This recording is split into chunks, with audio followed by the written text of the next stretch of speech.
एक कोई शहर का बाबू था। शहर में ही, बड़े शहर में वो पला, वहीं जन्मा पला, बड़ा हुआ, नौकरी योग्य हुआ। उसकी नौकरी, उसकी सर्विस लगी रूरल क्षेत्र में, गांव में। और वो अपनी ड्यूटी ज्वाइन करने के लिए गांव में कार्यवर्ष जा रहा था। वहां पर एक खेत में किसान हल जोत रहा था बैलों से और गेहूं बीज रहा था। अब उस शहर के बाबूजी ने तो वो गेहूं अपने घर में देखे थे।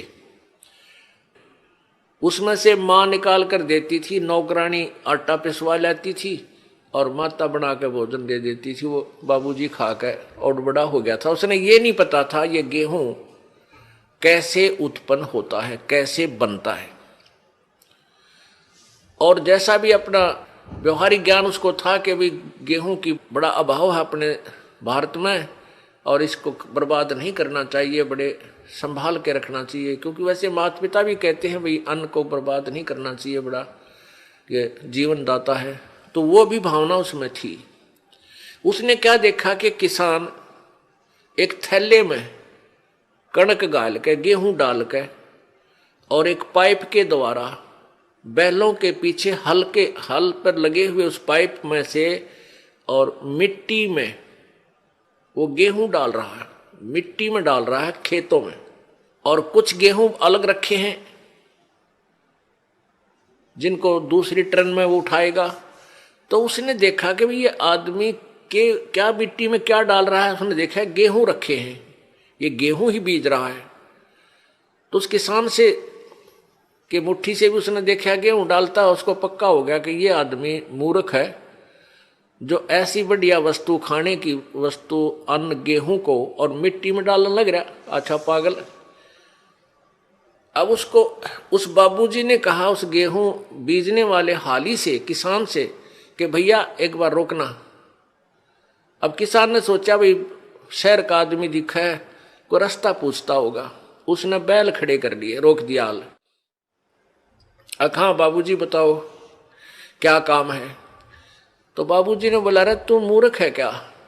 वो शहर वाला बाबू बोला अरे किसान तू पागल है क्या, इस गेहूं को बर्बाद कर रहा है, ये तो बहुत संभाल के रखने का है। ला गया लेक्चर देन जिसा उसने बेरा था बॉडी पीरियड ने। अब वो किसान ने सोचा यो कितना है क्या बंदर, इसने यो मन ने मुझे शिक्षा देने लग रहा है उल्लू।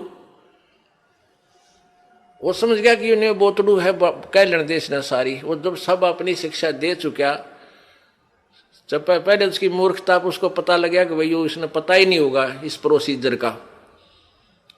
तब उस किसान ने उसको समझाया कि भगत जी बात सुन, मैं गेहूं को बर्बाद नहीं कर रहा, ये बर्बाद जो मैं करता हुआ नजर आ रहा हूं ये मुझे आबाद करेगा। ये गेहूं देख, 1 एकड़ में 40 किलो डालूंगा, 40 किलोग्राम, और एक ट्रैक्टर की ट्राली भर के ले जाऊंगा, इतना इसमें धन होगा मुझे। यानी 40 किलो डालूंगा 1 मन, तो मुझे 60-65 मन गेहूं यहां से मिलेंगे। अब वो बता रहा था लेकिन उसको समझ में पल्ला नहीं पड़ रहा। उस बाबूजी के हक में कैसे मानूं भाई। अच्छा मूर्ख है, मिट्टी में बर्बाद कर रहा है और कहता गेहूं 65 मन होंगे 1 मन के। किसान ने कहा कि आप 4-5 महीने के बाद आना, अप्रैल में, और फिर दिखाऊंगा तुझे ये मैं बर्बाद कर रहा हूं, यही मुझे आबाद करेंगे। अब वो चला गया। वो फिर आया इसी प्रकार अप्रैल के महीने में। उसने देखा, किसान ने उसको दिखा कि 1 कनक का दाना डाला था और कम से कम 10-12 ये गुच्छा बन गया देख नीचे से, और प्रत्येक पौधे के ऊपर 1-1 बाली आई है, एक बाली में 30-40 दाने हैं। उसने ऐसे करके वो दिखा, देख बाबूजी। तब उसकी चौंध टूटी। भाई आप ठीक कह रहे थे। तो पुण्यात्माओं, जो आज आप दान कर रहे हो, किसी प्रकार यहां भगवान के दरबार में आने का आपका किराया तक भी आपके पुण्य में लिखा जाएगा। और जो अनजान है वो तो ऐसा समझ लो जिसने कभी देखा ना हो गेहूं उत्पन्न कैसे होते हैं, उस 4 मन गेहूं को ही चिपटा बैठा रहा, उसी को सुरक्षित रखे, आगे कहां से मिलेंगे उसको। तो आप जो पुण्य कर रहे हो, ये दान कर रहे हो, यही आपको आबाद करेगा। कहते हैं देते को हर देत है, जहां तहां से आने, नहीं दिया फिर मांगते फिर यो साहिब सुने ना कान।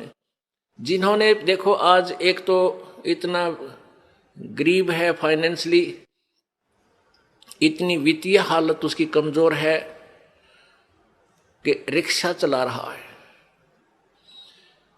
एक ऐसा है मजदूरी कर रहा है, एक रिक्शा चला रहा है, एक उसके अंदर विराजमान है, बैठा है, दोनों ही मनुष्य। तो पुण्यात्माओं, एक गाड़ी चला रहा है ड्राइवर, एक मालिक उसमें बैठा है और गाड़ी भी मालिक की है। तो इतना भेद यूं क्यों हो गया? क्योंकि पिछले जन्म जन्मांतरों की जैसी भी जिनकी भक्ति शक्ति है, जितना भी जिन्होंने पुण्य किया हुआ है, वो आज आपको ज्यों का त्यों दे रखा है। जिन्होंने पीछे कोई पुण्य किया नहीं, वो आज कंगाल है और एक एक पैसे को मांगते फिर रहे हैं। अब कोई नहीं सुना है। तो इस प्रकार अब आप जो दान करोगे, प्रथम तो आप इस बात से परिचित हो जाओगे कि अब जो दान करोगे उसका बेनिफिट केवल अगले जन्म में लेने की चाह मत रखना।